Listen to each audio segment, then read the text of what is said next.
Thank you, Mr. Chairman, Vice Chair, members of the committee. Thanks for the opportunity for us to be here to present you the intelligence community's 2025 annual threat assessment. I'm joined here this morning by my colleagues from the CIA, DIA, FBI, and NSA. Our testimony offers the collective assessment of the 18 U.S. intelligence elements making up the U.S. Intel community and draws on intelligence collection and information available to the IC from open source and private sector and the expertise of our analysts. This report evaluates what the IC assesses most threatens our people and our nation's ability to live in a peaceful, free, secure, and prosperous society. As you know, we face an increasingly complex threat environment that is threatening us here at home and our interests abroad. I'll begin by focusing on what most immediately and directly threatens the United States and the well-being of the American people. Non-state criminal groups and terrorists putting American lives and livelihood at risk. Then I'll focus on the key nation states who have the capability to threaten the interests of the United States. In this complex environment, non-state and state actors are able to exploit or take advantage of the effects of each other's activities. Conventional and asymmetrical capabilities, even the traditionally weakest of actors are able to acquire from available advanced technologies, creates an even more complex and serious threat landscape. First, I'll highlight the threats presented by several non-state actors. Cartels, gangs, and other transnational criminal organizations in our part of the world are engaging in a wide array of illicit activity, from narcotics trafficking to money laundering to smuggling of illegal immigrants and human trafficking, which endanger the health, welfare, and safety of everyday Americans. Based on the latest reporting available for a year-long period ending October 2024, cartels were largely responsible for the deaths of more than 54,000 U.S. citizens from synthetic opioids. Mexico-based transnational criminal organizations, or TCOs, are the main suppliers of illicit fentanyl to the U.S. market and are adapting to enforcement and regulatory pressures by using multiple sources and methods to procure precursor chemicals and equipment, primarily from China and India, many of which are dual-use chemicals used in legitimate industries. Independent fentanyl producers are also increasingly fragmenting the drug trade in Mexico. The availability of precursor chemicals and ease of making illicit fentanyl have enabled independent actors to increase illicit fentanyl production and smuggling operations in Mexico. Cartels are profiting from human trafficking and have likely facilitated more than 2 million illegal immigrants encountered by law enforcement at the U.S. southwest border in 2024 alone, straining our vital resources and putting the American people at risk. Criminal groups drive much of the unrest and lawlessness in the Western Hemisphere. They also engage in extortion, weapons and human smuggling, and other illicit and dangerous revenue-seeking operations, including kidnappings for ransom, forced labor, and sex trafficking. These and other human traffickers exploit vulnerable individuals and groups by promising well-paying jobs while confiscating their identification documents. They operate in the shadows, exploiting lawlessness in various areas and using coercion and intimidation to control their victims. While these key drivers of migrants are expected to persist, heightened U.S. border security enforcement and deportations under the Trump administration are proving to serve as a deterrent for migrants seeking to illegally cross U.S. borders. U.S. Border Patrol apprehensions along the southwest border in January 2025 dropped 85% from the same period in 2024. Transnational Islamist extremists such as ISIS and Al-Qaeda and affiliated jihadi groups continue to pursue, enable, or inspire attacks against the United States and our citizens abroad and within the homeland to advance their ultimate objective of establishing a global Islamist caliphate. This includes heightened efforts to spread their ideology to recruit and radicalize individuals in the U.S. and the West. While the New Year's Day attacker in New Orleans had no known direct contact with ISIS terrorists, he was influenced and radicalized by ISIS ideological propaganda, as one example. Al-Qaeda and its affiliates continue to call for attacks against the United States as they conduct attacks overseas. These jihadist groups have shown their ability to adapt and evolve, including using new technologies and tactics to spread their ideology and recruit new followers. A range of non-state cyber criminals are also targeting our economic interests, critical infrastructure, and advanced commercial capability for extortion, other coercive pursuits, and financial gain. These actors use a variety of tactics, including phishing, ransomware, and denial of service attacks, to disrupt our systems and steal sensitive and lucrative information using available technologies and U.S. cyber vulnerabilities. Ransomware actors last year, for example, attacked the largest payment processor for U.S. healthcare institutions. And another set of criminal actors conducted cyber attacks against U.S. water utilities. Some of these non-state cyber actors also operate as proxies for or emulate similar activities carried out by major state actors. While these non-state cyber actors often seek financial and intellectual property gains, they also carry out cyber operations for espionage purposes, targeting our critical infrastructure. Turning to key state actors, the IC sees China, Russia, Iran, and North Korea engaging in activities that could challenge U.S. capabilities and interests, especially related to our security and economy. These actors are in some cases working together in different areas to target U.S. interests and to protect themselves from U.S. sanctions. At this point, the IC assesses that China is our most capable strategic competitor. Under the leadership of President Xi Jinping, the People's Republic of China seeks to position itself as a leading power on the world stage, economically, technologically, and militarily.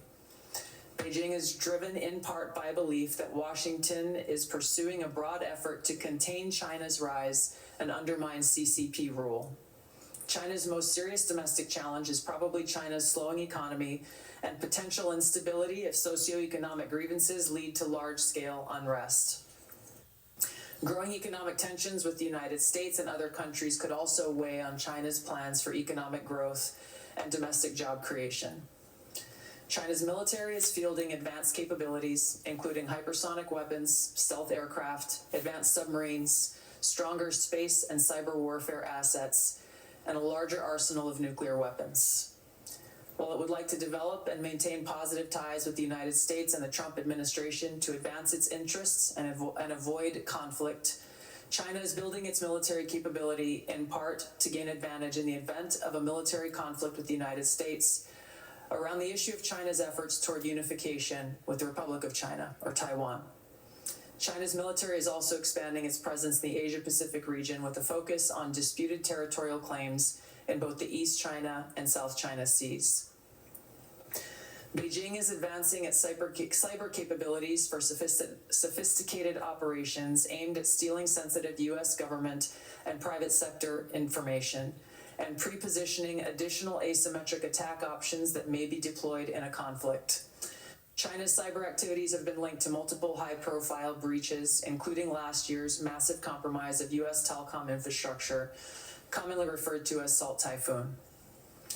Beijing currently dominates global markets and strategically important supply chains, for example, with the mining and processing of several critical minerals. In December, China imposed an export ban to the United States on gallium, germanium, and antimony, all of which are important to the production of semiconductors and our defense technologies. This was in direct response to U.S. export controls on chips designed to broadly limit PRC access to advanced chips and chip-making equipment.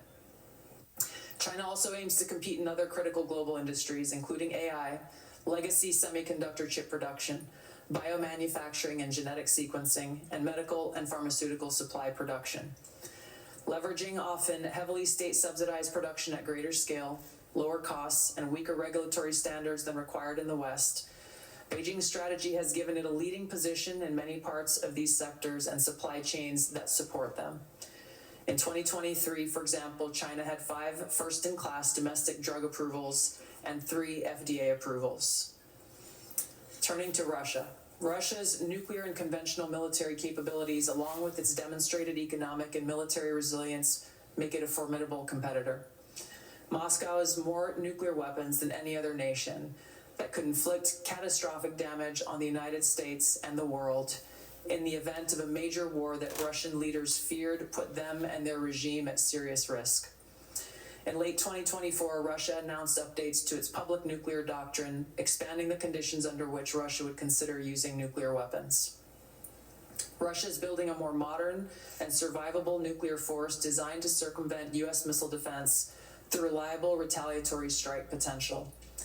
Russia intends to deter the U.S. by holding both the U.S. homeland at risk and by having the capabilities to threaten nuclear war in a conflict.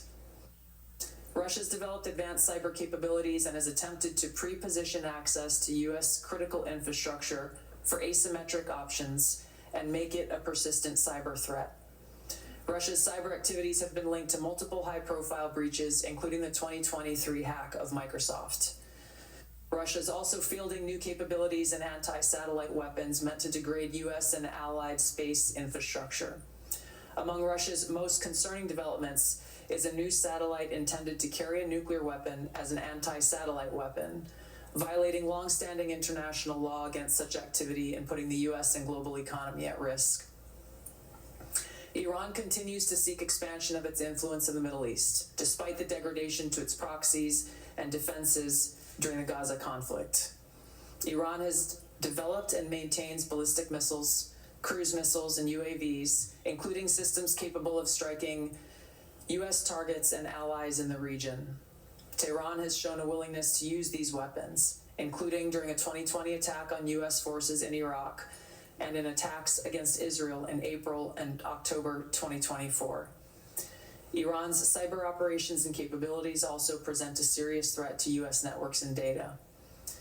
The IC continues to assess that Iran is not building a nuclear weapon, and Supreme Leader Khamenei has not authorized the nuclear weapons program that he suspended in 2003. The IC continues to monitor closely if Tehran decides to reauthorize its nuclear weapons program. In the past year, we've seen an erosion of a decades-long taboo in Iran on discussing nuclear weapons in public, likely emboldening nuclear weapons advocates within Iran's decision-making apparatus. Iran's enriched uranium stockpile is at its highest levels and is unprecedented for a state without nuclear weapons. Iran will likely continue efforts to counter Israel and press for U.S. military withdrawal from the region by aiding, arming, and helping to reconstitute its loose consortium of like-minded terrorist and militant actors, which it refers to as its axis of resistance. Although weakened, this collection of actors still presents a wide range of threats, including to Israel's population, U.S. forces deployed in Iraq and Syria, and to U.S. and international military and commercial shipping and transit. North Korean leader Kim Jong-un is pursuing stronger strategic and conventional capabilities that can target U.S. forces and allies in the region, as well as the U.S. homeland, to bolster North Korea's leverage and stature, defend its regime, and achieve at least tacit recognition as a nuclear weapons power. Kim's recently cemented strategic partnership with Russia supports these goals by providing him greater financial, military, and diplomatic support, reduced reliance on China, and providing North Korean forces and weapons systems authentic warfighting experience. Kim views his strategic weapons advances since 2019, its deepening ties with Russia, and North Korea's economic durability is strengthening his negotiating position against Washington's demands for denuclearization and lessening his need for sanctions relief. North Korea is probably prepared to conduct another nuclear test on short notice and continues to flight test its ICBMs to demonstrate their increasing capabilities as leverage in future negotiations. Since 2022, China, Russia, Iran, and North Korea have grown closer. Removing the accelerant of the war in Ukraine is unlikely to revert these bilateral relationships to a pre-war 2021 baseline, leaving room for new strategic priorities and world events to create new incentives or challenges to their currently high levels of cooperation. Russia has been a catalyst for much of this expanded cooperation, driven heavily by the support it has needed for its war effort against Ukraine, including protection from U.S. and Western sanctions. In addition to its exchange of military and other resource capabilities with North Korea, Russia has relied more heavily on China's financial and defense industry backing, and also has increased combined military exercises with China to signal shared fortitude against the United States and U.S. allies in the Asia-Pacific region. With Iran, Russia has also expanded. We've been watching these